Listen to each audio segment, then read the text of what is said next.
Искаш ли детето ти да предпочита книгите пред телефона това лято? Остани до край, за да разбереш как. Лятната ваканция води със себе си дълъг списък с книги, които децата трябва да прочитат. За да бъде това възможно обаче, децата първо трябва да обичат четенето и чак тогава да се опитват да се справят с тази нелека задача. Лятото е идеалното време да превърнете детето си в любител на книгите. Ето как. Стъпка 1. Изберете книги, които да са интересни на детето ви.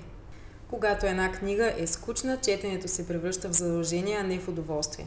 Стъпка номер 2. Създайте уютен читателски кът у дома.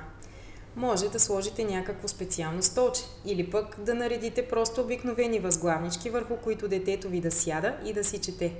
Това ще направи четенето още по-привлекателно. Стъпка номер 3. Четете заедно. Превърнете четенето в съвместна дейност. Четете заедно и после обсъждайте историите, които сте прочели. Бонус съвет от мен. За децата е трудно да намират сами поуката от някои приказки, така че можете да им помагате. Стъпка номер 4. Посещавайте библиотеката редовно. Обикновено многото нови книги и самата атмосфера мотивират децата да четат повече. Стъпка номер 5. Четете навсякъде. Показвайте, че книгите могат да бъдат част от всяко едно лятно приключение, дори пикник или плаж.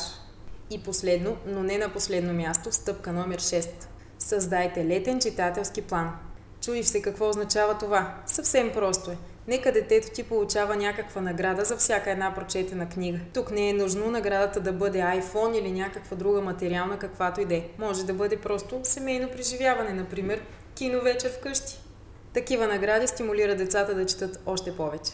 Насърчавайки всяко малко постижение, децата малко по малко започват да се влюбват в четенето. И не забравяй, малките стъпки водят до големи успехи. Последвай ме за още такива видеа. До скоро!